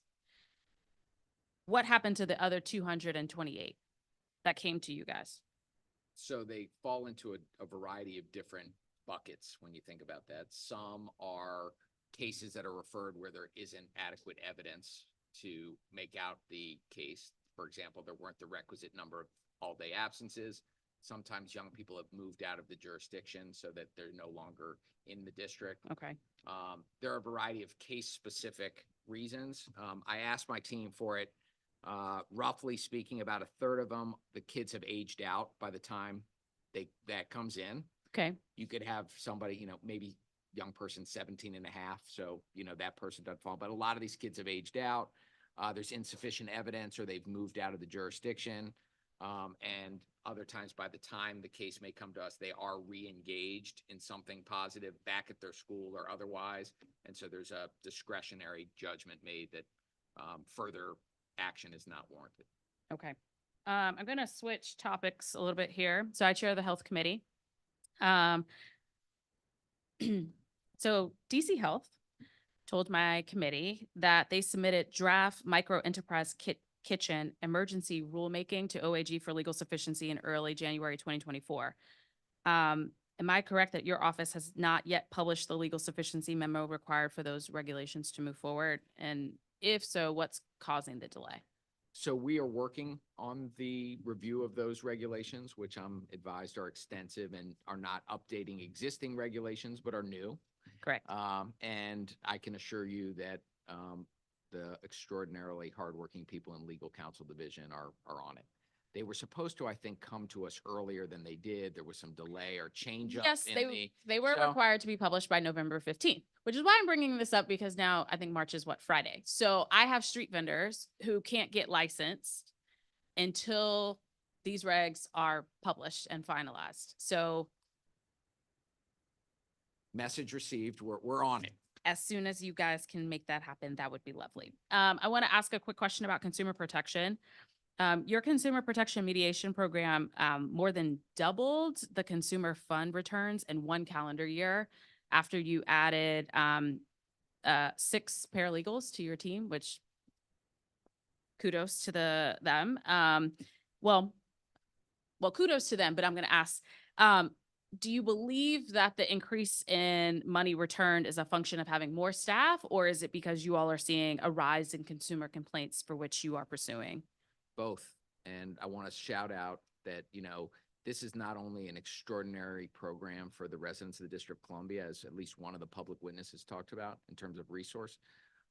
These are paralegals who are returning citizens who've gone through the program, and to see the kind of contributions they're making to our city and the way they feel about themselves to be back, putting their brains and their energies to work to help people is extraordinary. And so the reason why this is so successful is, yes, we have more resources under the great leadership of Emily Barth. The folks in our office are doing great work. We're broadcasting it, so we're getting more complaints. Okay. And yes, unfortunately, there are more people taking advantage of the little guy because, you take $600 or $700 from grandma's bank account, and who thinks grandma's going to have the wherewithal to go get it back? But when the AG's office calls and says we want grandma's money back, it's coming back. And so it's a virtuous cycle, and a real, it's worth us celebrating. Thank you. Thank you. Thank you, Councilmember Henderson. So General Schwab, let's talk a little bit about Cure the Streets. As you may have heard, there were a number of witnesses today who talked about both their work personally as violence interruption specialists and from the public in support of this work. And so can you talk to us a little bit about your strategy of Cure the Streets and expanding the sites that you have expanded, and a little bit about the training that goes on for the individuals who are violence interruption specialists? So just by way of background, the Cure the Streets program is one that has adopted the Cure Violence Global model and was focused initially on one site in the District of Columbia back in 2018. And the idea was to try to disrupt retaliatory violence, that so much of the gun violence that we were seeing was triggered by retaliation back and forth. The idea being, if you can disrupt cycles of retaliation, you can broker peace agreements, and you can get people the services they need, you can actually disrupt and end that type of violence. It was successful in a variety of ways and grew over time with the support of the council and with support of our community. And we now have 10 sites across the city. I want to come back to how we fund those sites, because that's an important issue. But those are sites that are selected in neighborhoods where there have been historically the highest levels of gun violence. These are not cherry-picked locations because they're easy. They're selected because they're hard, and the data that drives where they were selected is based on the data that MPD and CJCC has publicly available as to where gun violence was occurring. Many of the folks who are employed through the program are returning citizens, are members of the community. You don't have to be a returning citizen to be an outreach worker or a violence interrupter. Our grant program, under the leadership of Gabby Brevin and Lauren Haggerty, we have raised the professional expectations of what we expect of our grantees in terms of accountability, in terms of following the rules, in terms of making sure their data is put in a timely basis. And we have also raised the level of professional development and support and training that we ensure they get, that we pay for them to go get, and that we bring them together to have. And as a result, we're seeing a very effective professional group that is out in 10 different neighborhoods. And I don't make the claim that it's causal, but I do think there's a correlation between the fact that in the sites that we had last year, we were down in homicides. When the city was up 36%, we were down 2%. When the amount of shootings were down in our sites, but up other places in the city. And so I'm very proud of the work. And I candidly, these are folks that literally put their lives on the line. This is not easy work. It's not safe work. And you heard firsthand testimony from the people who are doing the work on them giving back. And not all of them are, none of us are mistake-free, by the way, but they candidly say they made mistakes and now they're doing right. So it's a program that I'm very proud of, and it really was because I believe in it and because I see the impact and because I think we have to do everything we can about public safety in our city. We talk a lot about prosecuting and appropriate light on whether our office is doing that part of the work. Talked a little bit about the civil enforcement and affirmative advocacy and other things we're doing around public safety. This is another element in intervention work and in prevention work where we're putting our money where our mouth is. And so I'm proud of the work and I want to see it continue and I want to see it done well. Well, thank you very much. And I think it is really important work. And I commend the efforts of your office and all of the folks who are putting their lives in the line and doing this vital work for our public safety goals in the city. Going back just kind of conceptually, and we'll talk about moving forward with VI and a possible merger, but conceptually, do you think this type of work should be handled out of our local prosecutor's office? So, look, conceptually, the key to this is having the discipline and the rigor and the support that I think we have done a good job in the Office of Attorney General in doing. We have dedicated the resources and the discipline and the rigor to the leadership, to the engagement. But here's what we don't have, which would make it even more successful, is ready access to the resources that people need. You heard Eric Weaver talk today about relocation. We know housing, we know access to vital records, driver's licenses, job training, education support, all of the things that once you've brokered that relationship, once you've started to develop the trust of somebody in the community and you want to get them in a place where they're safer, they need help. And the place where I believe it's easiest to do that would be in the executive branch, where we have agencies, we have an alphabet soup of agencies available to help district residents. The Office of Attorney General doesn't. And so where we have challenges in this is once we've done the work we can do and we need that prompt connection, we need the combination of forces there. And that's where I think the real value of talking about a merger is going to come from. Okay, thank you. And as you know, last week, 2 weeks ago, my colleague, Councilmember McDuffie, introduced a piece of legislation that proposes to merge Cure the Streets and the ONE's violence interruption programs in a new independent agency. What are your thoughts on that proposal? Well, I put out a public letter expressing some thoughts I have. I commend Councilmember McDuffie for leaning into the conversation. He's been a consistent voice in this space. I really encourage you and your colleagues on the council to roll up your sleeves and engage with this. I don't know that there's a perfect solution, but I do know that there is a way to make the situation better than it is right now, to improve on what we're doing. I have some concerns about an independent agency versus it being a mayoral agency or an AG responsibility, just in terms of the speed with which decisions can be made, the accountability for making sure the work gets done, and as I alluded to, the access to the resources that are needed. But I think the fact that he's proposed some legislation that's going to put this out for perhaps lawmaking, as opposed to other ways in which a merger could happen, is positive. Okay, thank you.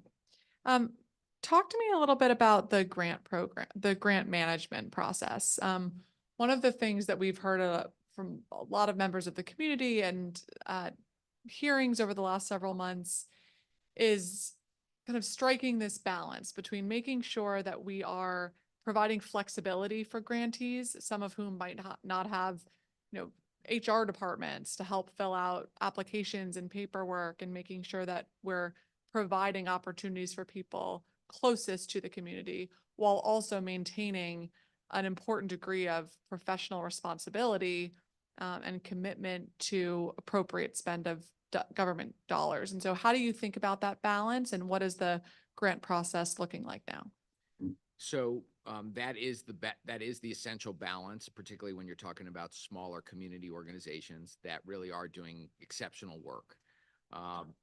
What we have seen be successful in the Office of Attorney General is not particularly sexy, but it's the hard working, it's the blocking and tackling of communicating with your grantees, making sure your grantees know what's expected of them, understanding if there are impediments to them doing what's expected of them, trying to break down those barriers, and candidly holding them accountable. When our grantees have not complied with what their grant agreements called for, we've moved them out and brought others in. And I really give all the credit to Lauren Haggerty and Gabby Brevin, who took the bull by the horns and said, we're going to make sure that we professionalize the way we're dealing with our grantees. And there was some resistance at the beginning. It's human nature. But now what you hear from our grantees is, they're delighted that they're being held accountable and that their game has been raised, because they're not necessarily going to be working at Cure the Streets forever. They're also developing their professional skills and, being ready to do other things with their lives. And everywhere they go, whatever job they're in, they're going to be expected to, be accountable. I talked about accountability in my opening statement, and there's another example of how we think about holding our grantees accountable.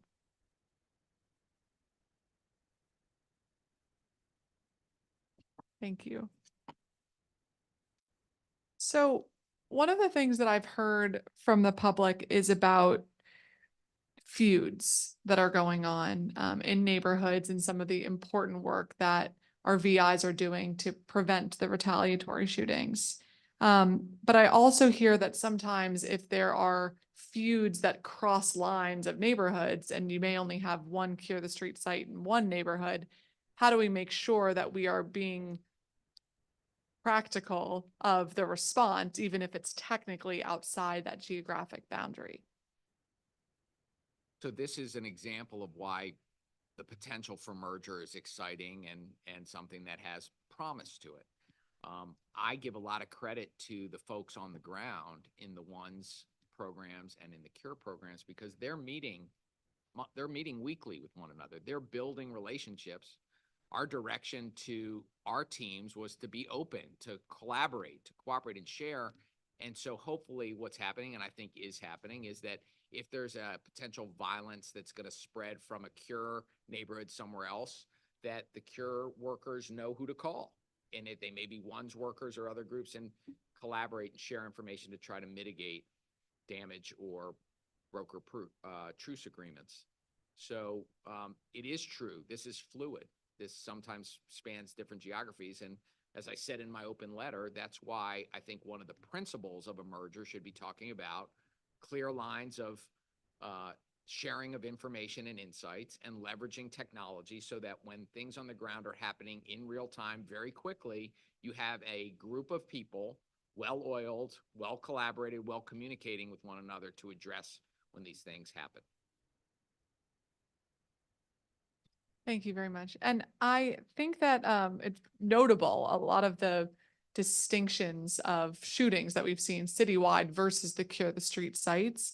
So I don't want to pull out just one negative example, but I'm curious if you have more context or a viewpoint you want to share about what's going on with Washington Highlands. Some of this is time sensitive and cyclical, and there are spikes and flare ups. And no, I don't want to speculate or talk publicly too much about what's happening right now. I don't know that I have any real insights on that. Okay, fair enough. So Let's move on to some of the civil work that your office is engaged in and leading on. And first, are there any multi-state litigation actions that you'd like to highlight for us that weren't mentioned in your testimony? We have a lot of collaboration going on with our attorneys general across the country, and much of it is bipartisan. One of the things that gives me some hope for America is that there's a spirit of bipartisanship in some places. And so one place where that is happening that I think is very important, particularly for teenagers, is in the social media platform litigation work that's going on right now. There are lawsuits, multi-states, that have been filed against Meta. There are investigations against other social media platforms that are addressing what we think are, intentionally designed, dangerous products that are hurting the psyche of young people. And the force of a group of states coming together to address that, we are hopeful is going to change behavior, and it's going to make kids across the country and generations of young kids coming up behind them safer. So that's a highlight, and that's a bipartisan effort. We filed our own lawsuit against Meta here in the Superior Court in parallel with a multi-state group of attorneys general that have sued in the Northern District of California. There are other states that are also filing in their state courts. And so that's one example of multi-state work that's all aimed at trying to make people safer. And when I make a decision about whether we're going to invest our resources in a multi-state, we ask ourselves, what is this going to do for the residents of the District of Columbia? What's the impact on people who are here? And every one of us knows how dependent we become on social media. None of us can get away from our phones.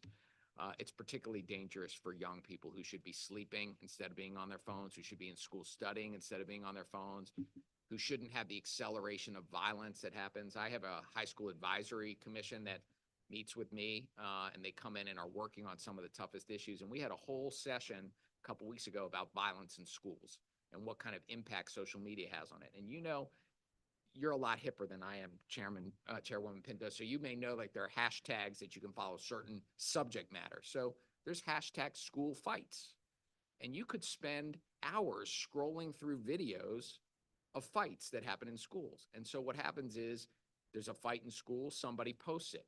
Now the violence in the school that day is out for everybody else to see. And then somebody else is being tormented and made fun of because they got beat up in school that day. And then they come back the next day ready for it to happen again. And how do you learn? How do you go to school and learn when that's happening? So we know these algorithms are designed to keep eyes on the screen, to drive ad revenue. And there's a lot of things that we can do as AGs to try to mitigate that risk to young people.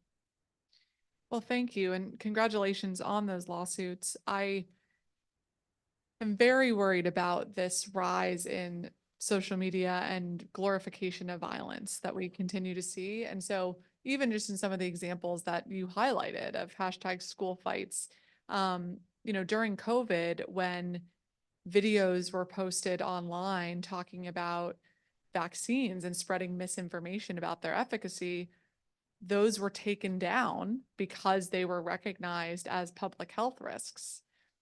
Why, too, shouldn't these videos be taken down as public health risks when kids are advocating for violence or meeting up to commit violence and being very open about it? And so from your perspective, what legal tools do we have to explore that avenue more aggressively? Well, it probably couldn't be a more timely question. I think the Supreme Court is wrestling with some of those First Amendment censorship, takedown issues right now. And so, that's the avenue is, can we bring actions, or can we persuade social media platforms to take stuff down right away that we think is dangerous? Can we make the case for why it should come down, and can we actually enforce it quick enough so that it doesn't go viral too quickly? And my hope is the Supreme Court will navigate through that in a way that leaves state AGs like me with the ability to use the law to take that type of misleading, misinformation, or dangerous information off of the internet. Great. Well, we'd love to partner with you on that work. I think it's really very important. So kind of back to your authorizing statute. How do you see the balance, going back to this word of the day, Hmm. between the duality of your responsibility to zealously defend district agencies and pursue the public interest? So, that dual obligation is written right into our statute.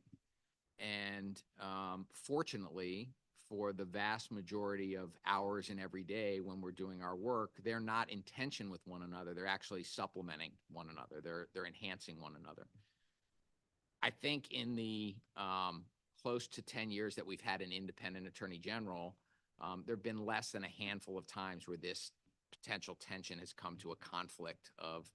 So, fortunately, the drafters of the statute anticipated the challenge that could arise. And we have a safety valve in the sense that if that conflict ever gets to a point where the Office of Attorney General can't do both, there's the ability to retain special counsel to defend the other part of the equation that isn't being protected or advanced or represented in that. There are exceedingly rare circumstances where any lawyer may have to withdraw or refuse or refrain from representing a particular client. But we're really trying to do our best at the Office of Attorney General to recognize that we can hold both of those obligations at the same time and do justice to both of those obligations at the same time. And as I think I highlighted in my testimony, I think we're doing that in terms of the work we're doing for our district and our district agencies in terms of that traditional defense work for the city and the taxpayers, while also protecting the public interest. Okay, thank you. And of course, it is fact dependent, but what is your process like for making that determination in those handful of cases, in those extreme circumstances? Well, there could be a variety of factors that would come up that would influence how we would exercise our judgment. One would be, do we think we can can we do justice to both interests through setting up an ethical wall where we can actually do both and do justice to both with the zealous, uncompromised advocacy that both interests deserve. I think about traditional conflict of interest principles and responsibilities between client and lawyer that have been, from time immemorial in our codes about candor to the court, candor to the public, the communications that a client may provide to a lawyer. There is a difference between a client that has done something wrong and needs a lawyer to help him, her, or it address it, and a client who doesn't tell the truth to their client, to their lawyer, who's then engaged in trying to do the work. We look on particularly the folks who are doing the equity work in our civil litigation division. I mean, these are some of the toughest issues where the very best lawyers need to come in and deal with systemic problems that our city has had. And we don't run away from those problems. We're engaged with the agencies. We try to help the agencies get better. We try to encourage them to change practices so they don't get sued repeatedly for the same things. And when they do get sued for things that we wish could have been better, we do our best to defend them.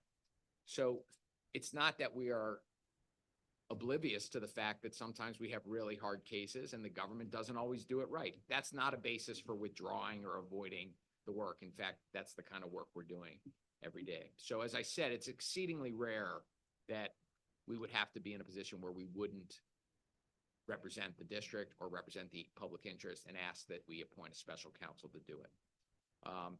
Obviously, to the extent that there were issues that came up that were illegal, that were unconstitutional, you can imagine other jurisdictions that have had this type of challenge, where you may have one part of the government insisting on doing something and the attorney general saying, but that would violate our Constitution. And as an officer of the court and having sworn to uphold the Constitution and the laws of the District of Columbia, that could create a challenge if that were to happen. Again, this is hypothetical. It's not real, at least not now. Thank you very much.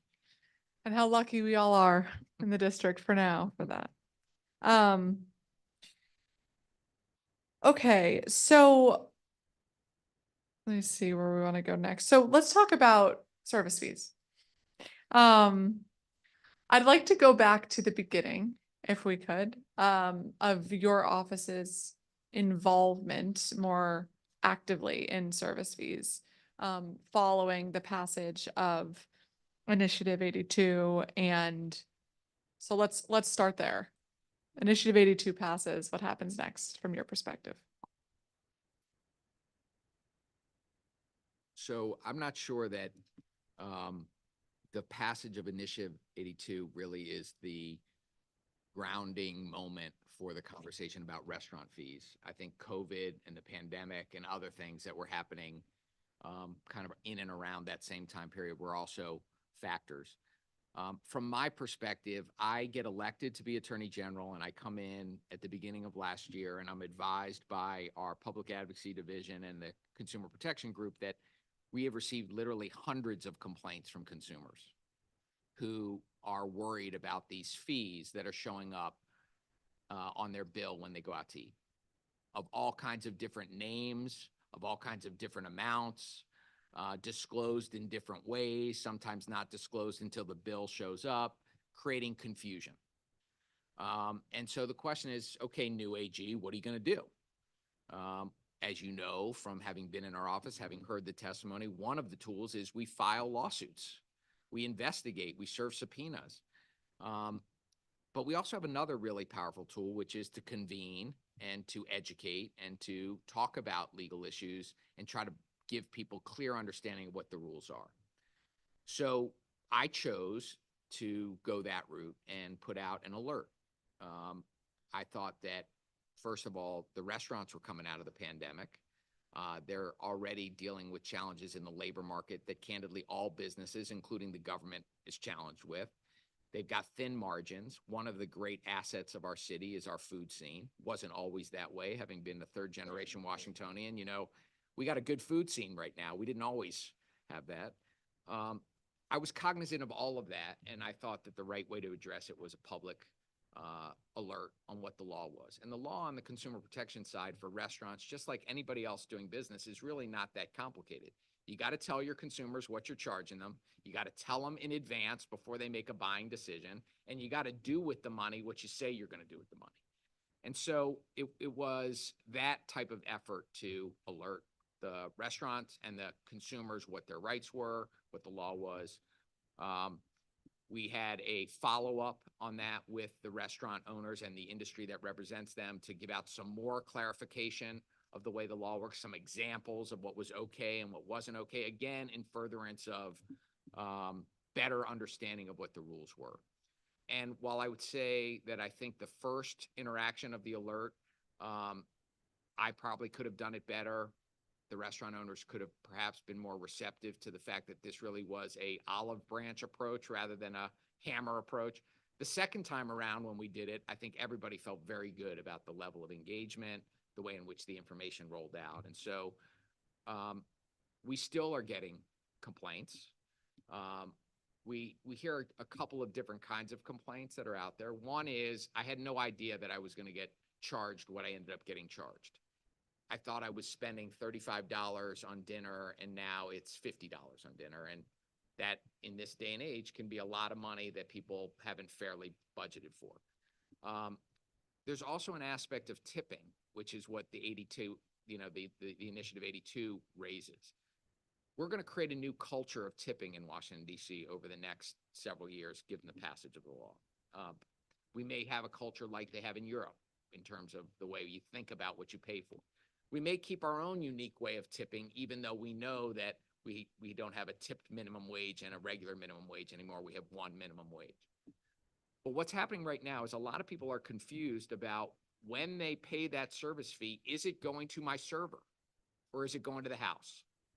And if the house is going to use it to cover operation expenses, okay, just make sure I know that instead of it going to my server, it's going to the house so I can give a tip to my server. Don't let me find out that I didn't tip my server thinking it was going to the server, and then I realized it went to the house. Because now I feel terrible because I got good service and I didn't tip. consumers shouldn't have that level of confusion, and yet we're still getting complaints. So I know the restaurant industry is also figuring out how they want to approach this. And I've met with them, and I'm appreciative of the lines of communications that we've had together. And we made very clear, it is totally up to restaurant owners to charge whatever they want. They can charge how much, they can call it whatever they want. They just have to make sure people know what they're getting charged before they order. And when they tell them that the fees are going somewhere, that they not be misleading. And my hope is that that is not a controversial place for us to settle. I think that's actually a pretty fair place for us to settle restaurant owners and operators and the consumers who I know they care a lot about. Nobody wants to think that their place they're going to eat is cheating them out of something. That's not why we go out and eat and frequent the places we like to go to. So I'm hoping we're going to find equilibrium. Okay, thank you very much. And what is your plan for enforcement for hopefully few, but if bad actors persist? The same way in which we think about repeat bad actors in any other place where they're violating consumer protection laws. We'll speak to them. We'll encourage them to follow the law. And if they choose not to, we'll use all of the tools we have available to make a decision whether we should, escalate. We have limited resources. We try to be smart in figuring out how we implement those resources. But bad actors who repeatedly snub their nose at the law after we've told them they need to comply with the law and that they're hurting people, and they tell us, thanks, but we're not listening to you. I think the residents of the District of Columbia would expect me and my office to act and hold people accountable. Agreed. And I think, consistency with, as to your point earlier, laws have to mean something. And so what we say is the law needs to be enforced as the law. I know that you and your team went through a great amount of effort to work with a lot of restaurants and figuring out how to be most helpful with the guidance, and you put out a number of different examples. There have since been private lawsuits that have been filed against various operators, and without OAG getting specifically involved in the merits of those cases, would you support a safe harbor law for operators to get into compliance with what OAG has said will be compliant? I know there's been some discussion and proposals around a safe harbor, and I'm on record expressing my reservation about a safe harbor that favors one industry over another industry. I think that the arguments that law-abiding restaurant owners would want to make for a safe harbor could be made by law-abiding banks and lenders and other types of industries. And I don't think our consumer protection laws should be drafted that way. But I know that's something that you and your colleagues are going to deal with in terms of some legislation that's being considered. Okay, thank you. So congratulations on securing the largest settlement in DC history with the settlement with Pepco, the district's public utility for electricity. And Pepco will pay $57 million, $47 million for remediation, and $10 million in penalties for discharging toxic chemicals into the district's land and waterways, which has been polluting the Anacostia River. Can you provide some more details on the settlement and how funds are going to be used to handle the environmental pollution that has come as a result of this behavior? So thank you, and really thanks to the great work of the folks in our public advocacy division and our environmental team. This case has been going for a long time. Department of Energy and Environment have been partners with us for a long period of time to try to deal with the sediment in the Anacostia River. Just by way of background, pre-home rule, many people treated the Anacostia River as a free dumping ground for toxic chemicals. And there are other responsible parties for the pollution in our Anacostia River, a jewel of our city. Pepco was one of those responsible parties, and Pepco, to its credit, reached a settlement agreement with us that is only a partial settlement agreement in terms of dealing with past cleanup costs that have been incurred. There is an investigation of the scope of what a full remediation will be, and then there'll be the costs associated with a full remediation. And then there'll be natural resource damages that have been caused, for which we will also be entitled to recover under the law. So there's a lot more work to be done. What this settlement does, it allows us to recoup some of the costs that have been used so far on cleanup and on investigation, which have been substantial. And the settlement agreement recognizes that there are other potential responsible parties who we may collectively pursue, meaning PEPCO and the district, and that there will be additional costs as part of a comprehensive cleanup. And PEPCO will be responsible for its share of some of those future costs too. Thank you very much, and congratulations again to you and your team. Like us to get to a place where the Anacostia River and the Potomac River are swimmable and drinkable. And so this is a big step in the right direction.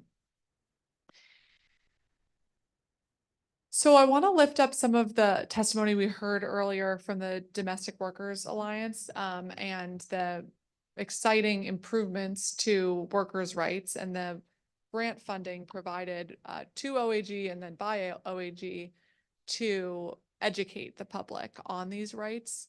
How is that effort going? And are there any additional ways the council can be supportive to ensure that both employers and employees are aware of the new responsibilities and rights that workers have in domestic spaces?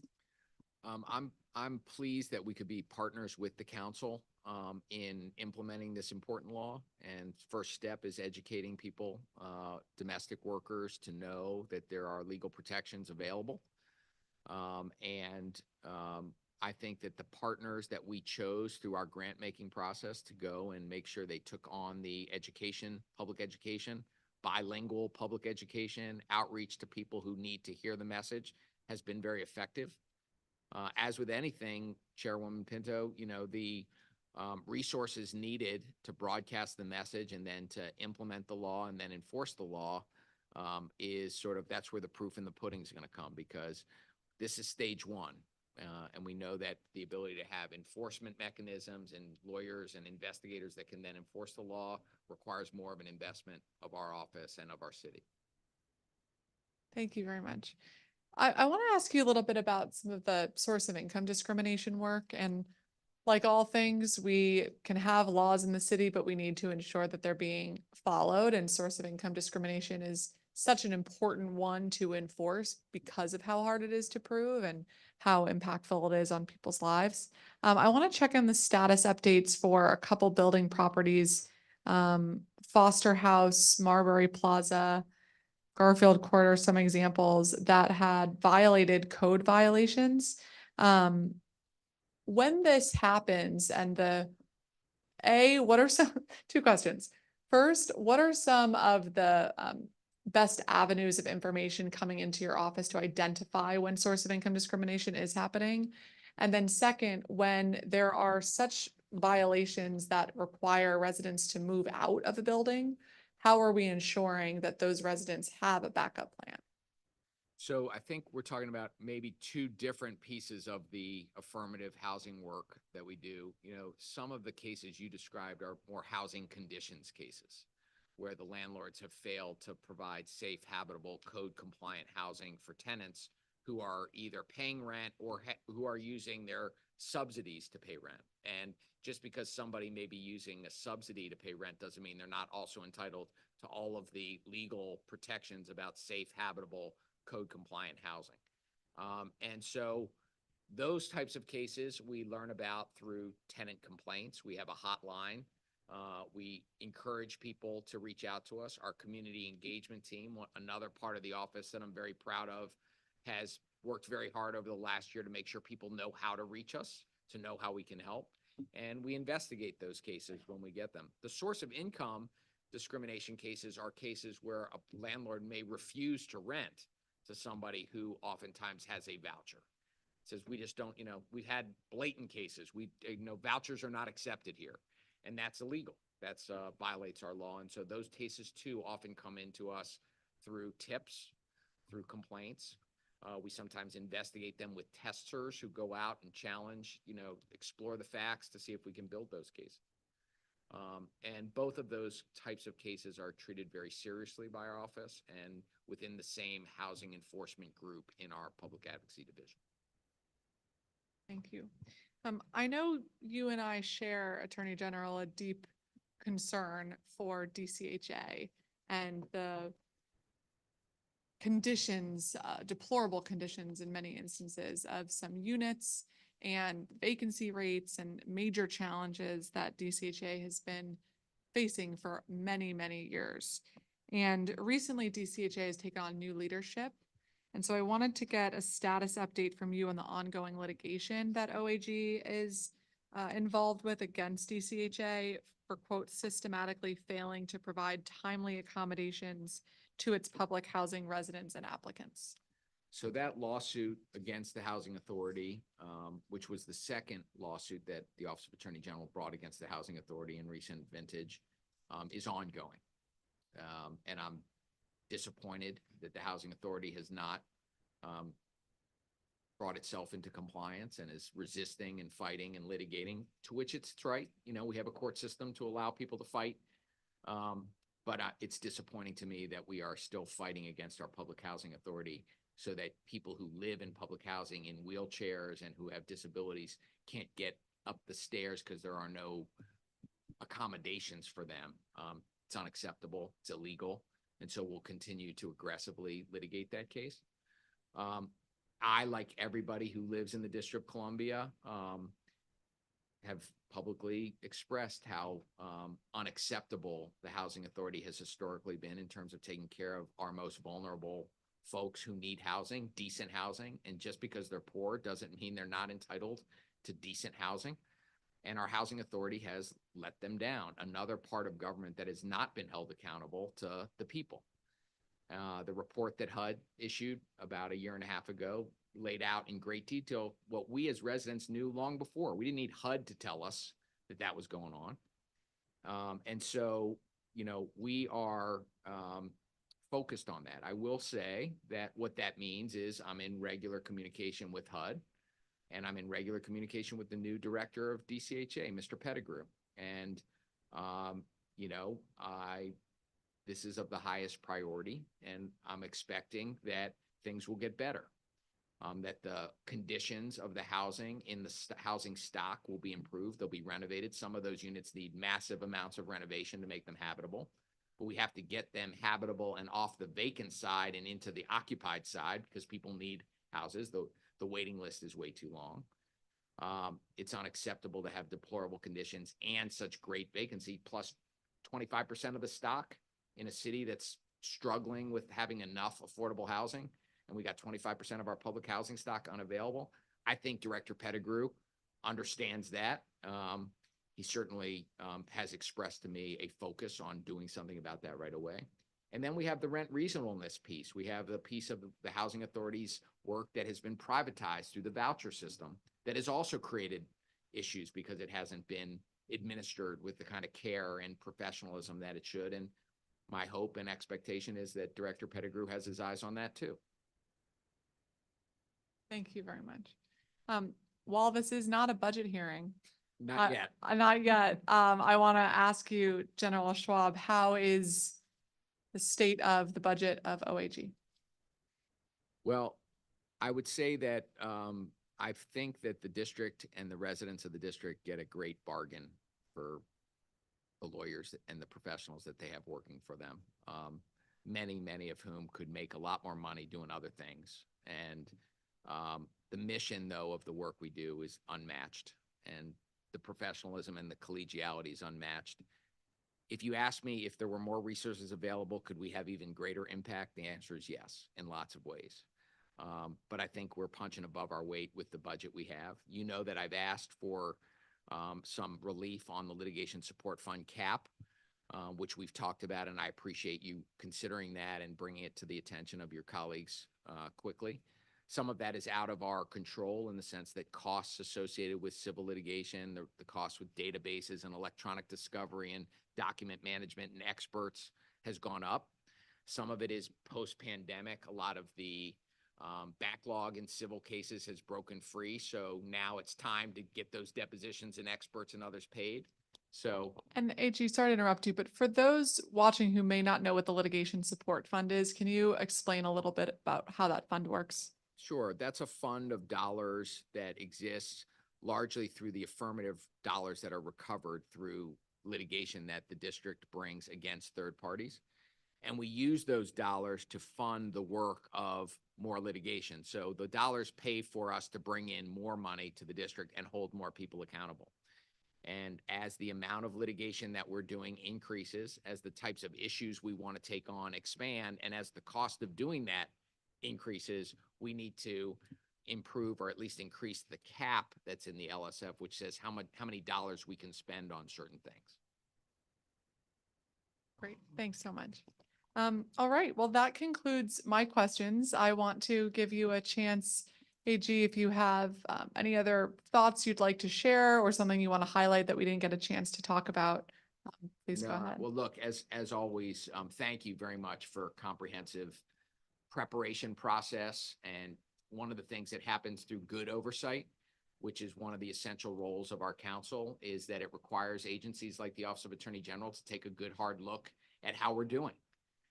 And while it is, I'm so grateful for my team and the work that went into preparing it, it's also good for us to lean into what does accountability look like and what does transparency look like and try to answer the hard questions, because we have a lot of hard questions to wrestle with in our city. And I think that leadership requires us to deal with that in a transparent, honest way without pointing fingers, but really leaning in together. And I so appreciate the leadership you've shown as chair of this committee. And I would say that I think you probably feel like you've got the best job in the District of Columbia. Other people may wrestle with us, but the privilege I have to be the Attorney General with this type of team and the kind of work and hearing today from people who were impacting in our work is worth more than I could ever say. So thank you for the hearing. And more importantly, thank you to the residents of the District of Columbia for entrusting me with this work.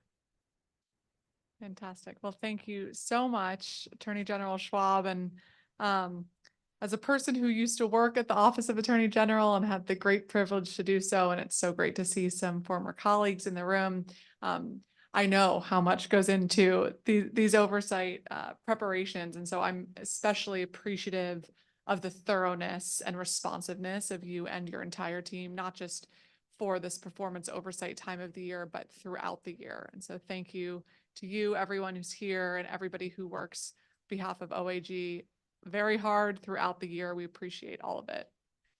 With that, the time is now 4:21 p.m. on the same day that we began.